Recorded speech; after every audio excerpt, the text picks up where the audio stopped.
Really? Are you seriously gonna string me out grass right now? I'm trying to film here. Just gonna carry on. Hi guys! I've had such nice comments on the disabled hacks video and on my first pineal journey documentary series thing. So if you enjoyed it, thank you so much. There is so much hate in this world that it is just so nice to see comments from some of you lovely people. I can't thank them enough. There was hundreds of you, so if I haven't had a chance to see you, thank you so much. If you guys hadn't have donated money to the fund, I wouldn't be here. So thank you so much. I can't even begin to tell you how much. So this video is going to be all about the treatment that I was recommended, the treatment that I had, and about the fundraising to finally get the treatment that I needed that I couldn't have in this country. If you haven't watched the first video, this probably won't make much sense to you, so I'm going to link that one down below, so go watch that one and then come back to this one, because otherwise I really don't think you're going to understand. Oh, now people are talking, really? Really? And now there's fucking doors slamming. Bitch, no. So after I was diagnosed, it was a crazy journey trying to find out all the facts and about what I should do and what symptoms am I going to get and find people who had the same condition as me. It's extremely rare to have one in the place that I did that causes symptoms. So as I said in the first video, a lot of people have something called pineal cysts, but most of them aren't big enough and not in the right places to affect you whatsoever. So I had this diagnosis. I had no idea what it was. I probably spent a good few months literally just going through Google, looking at all the links. Oh my god, are you kidding me? By this point, I was really unwell. I was spending most of my days in hospital, and I was all the way in Liverpool, and that was so awkward for my boyfriend and my family to have to come and see me. And bless them, they literally drove up every single day to see me because they didn't want me to be alone. Apart from being really sick though, I actually had so much fun because there was 2 other ladies in the same room on the ward as me, and oh my god, they were hilarious. Debs and Crazy Carol, they kept my spirits high, and I think we all just kind of lifted each other up. Because sometimes when you're sick and you're down, you get worse. So I spent hours and hours trolling the internet just trying to find out more about my condition and what was going to happen next, because I was super ill at this point. I was in bed all day, couldn't do anything, couldn't go out with my friends, could not do anything. And also now in a wheelchair, which made things a lot harder for me with being so unwell and trying to get used to being in a wheelchair. Everything is so much harder. I can't even emphasize. The littlest things become super hard. Once I was discharged from Walton, I got to see the neurosurgeon and the neurologist quite often, at least once a month to begin with. And this is when we started talking about what treatment I was going to have. They knew I was unwell, they could see it. They could see me deteriorating, they could see my eye droop down. It all feels like a complete blur now. The only thing we really wanted to know is, how do I get myself out of this? Are you going to perform brain surgery on me? But we found out basically that because it's in the dead centre of your brain, it is so hard for them to get right deep in there, and it's an incredibly risky operation. You could be brain dead, you could lose your vision, you could have a stroke, or worse, just dead. So in the UK, they were not prepared to operate on me. At one point I had a second opinion down in Cardiff, and she spoke to my neurosurgeon in Walton, and they both said, okay, I've seen this patient so many times, she's getting worse and worse every time. I said I can't give her surgery, but if I could accept the risks, then maybe they would be able to offer me the operation in this country. I was so unwell that I didn't even take a minute to think about my answer. Yes, I did want the operation in this country. I wanted it over with, I wanted it done, I didn't want to be sick anymore, I just wanted to be back to normal. So I went back from Cardiff up to back home, and I was seeing the neurosurgeon that was on the phone who'd said maybe they'd do the operation the week after. So when we went to see him, we walked, well, actually I'm in a wheelchair, so I guess we rolled/walked into his consultation room, and he was sat there with, I think just like a student doctor, and another man who was very formally dressed, smart, looked as if he was kind of higher. And when we went in to discuss when I'd be having the surgery and things, the consultation started with Big Boss Man, we do not operate on this area of the brain. I was shut down basically. He was not willing to accept the risks of that operation. Even though I was willing to, they knew that they couldn't. So there was nothing that I could do. After being shut down and knowing that I wouldn't be able to get surgery, this was when the depression kicked in. Until one day, I'd been Googling like pineal tumour, pineal area, pineal gland and things, and I couldn't really find much that was helpful to me.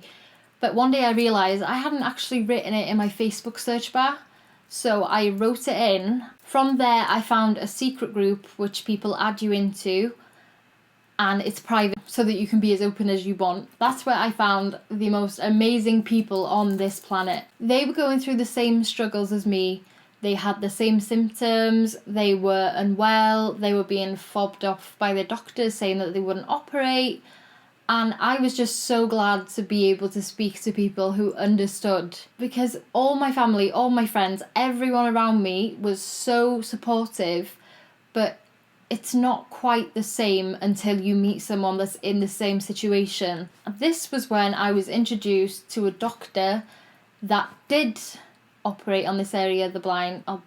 This is when I heard about a doctor in LA that operates on that area of the brain because it causes people so many problems. His name is Dr. Shahinian, and he was in the Skull Base Institute in Los Angeles. I was over the moon to find someone that would accept the risks and just perform the operation with an endoscope that was built by NASA. So it was so much safer than the operations that you would get in any other hospital. And he had an amazing success rate. Oh my god, Beth. And he had the best success rate. The Pineal group, just to show you how very rare this is, when I joined the group, it had 500 members from all over the world. That's it. I know a lot of people obviously haven't found this group yet, and maybe if you're older or you don't understand technology, you wouldn't have found it. So that is how rare it is. I started talking to some people who had had operations with Dr. Shahinian, and they said he was amazing and how much better they felt after surgery. They said they went literally from their deathbed, had the surgery, and came out as the person they were before the illness. I can't even describe how happy I was on that day to find out that someone finally might be able to help. But here's the catch. Being a doctor in Los Angeles, in America, the NHS, of course, would not cover the operation. I asked the people how much they had to pay to have this operation, and it worked out for people in the UK, it would cost 120,000, which is a massive figure, because then you'd have to have a hotel and transport and flights and food and everything like that on top of it. So it was a crazy amount of money. I couldn't afford it. I was 20 years old. I couldn't work anymore because I was too unwell. My family, of course, were not rich. So it really disheartened me. But a couple of days later, I decided that if our healthcare system wasn't going to help me, I'd have to help myself. I hadn't actually announced on Facebook about my illness. People probably would have seen me in a wheelchair and seen that I was in hospital, but they actually had no idea what was wrong with me. So I plucked up the courage to put up a You Caring, which is like a Just Giving page. So a fundraising page.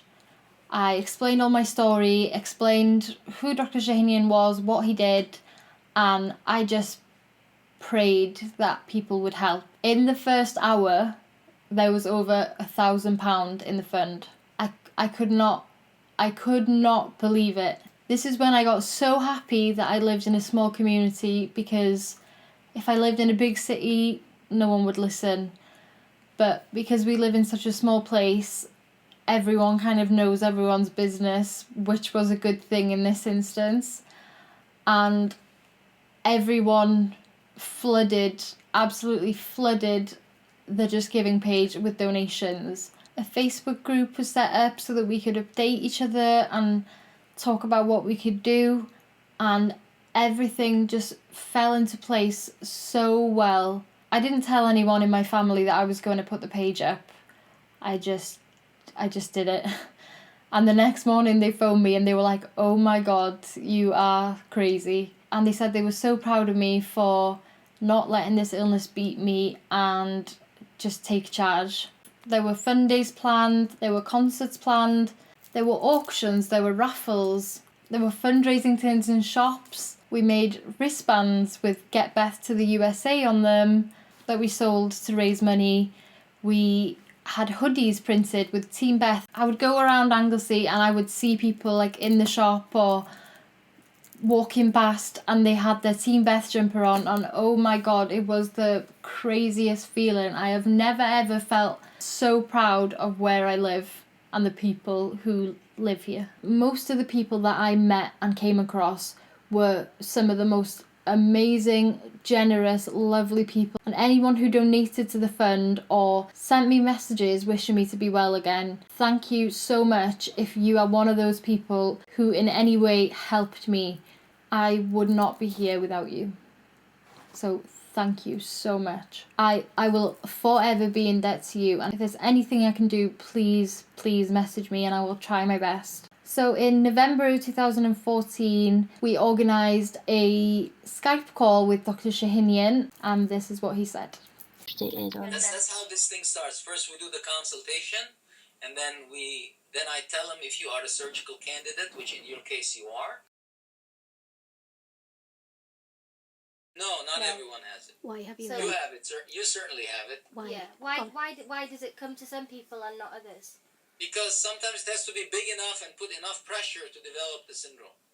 Not everybody presents with it. And he was so lovely, so sympathetic, totally understood what I was going through, and completely agreed after I'd sent my MRI that I needed surgery. He said I need it within 3 to 6 months before things started getting dangerous. It was amazing to have spoken to him, and although I didn't have surgery with him in the end, he is a great man. He does amazing things. Google him. He does so many things on the Doctor TV show in America. He is just amazing, so go check him out. Unfortunately, after the damage that was done to the fundraising, things slowed down a little until I reassured people. When we'd hit around 69,000, we had the best news ever. I was on the Pineal group speaking to my friends when I came across an article about a man called Dr. Charlie Teo from Sydney. Now, Dr. Teo had operated on And Dr. Teo had operated on a few patients, and he had a great success rate, just as Dr. Shahinian, and he had a half craniotomy, half endoscopic approach. So it was a mix between the UK version and Dr. Shahinian's version. I had heard of him before, but at the time he didn't operate on patients from overseas. So in this article, it was announcing that he would now be taking overseas patients. I was ecstatic because he only charged 100,000 Australian dollars, which is £50,000. So the fund had enough money and I got to go. Davey, the chairman of the fund, who helped me through thick and thin, he's one of the most amazing people I have ever met. He's so selfless. He does everything for others and he always puts other people first. And he helps so much with charities. And I could not have gone through the fundraising process because it was so stressful without Davey. Thank you so much and I love you. Me, Davey, my mum, my nine and my boyfriend were in our house when I got an email back from Dr. Teo saying that from seeing my MRI scans, I was a candidate for surgery. I was over the moon because he's very fussy with his patients. He makes sure that they definitely need the operation before giving it to them. because of course it's still risky. It's, you know, it's brain surgery, it's going to be risky. So we were all over the moon that I was going to get my surgery. I think we spoke to him about, I want to say May, and he gave us a date for surgery as the 25th of June. So we had just over a month to plan everything and get everything sorted. Of course, with the money that was left over, we used that to pay for travel insurance, accommodation while we were there, and our flights. I feel like it came around so fast, and the next thing I know, I'm in Australia. Through the whole fundraising, social media and newspapers and magazines were a massive, massive part of how we were able to raise that much money. They covered the story also that I was finally going to get my surgery, and they covered more stories during my surgery and my recovery. We got to Australia and we prepared to get ready for my brain surgery. In my next video, I'll be telling you all about my surgery and the recovery afterwards up until now. Please subscribe if you want to get notifications of when that video will be up. It should be up in the next week or so. I hope you enjoy my vlogging series so far. I think this definitely would have helped me be more aware of my illness when I was diagnosed. I wish I had something like this.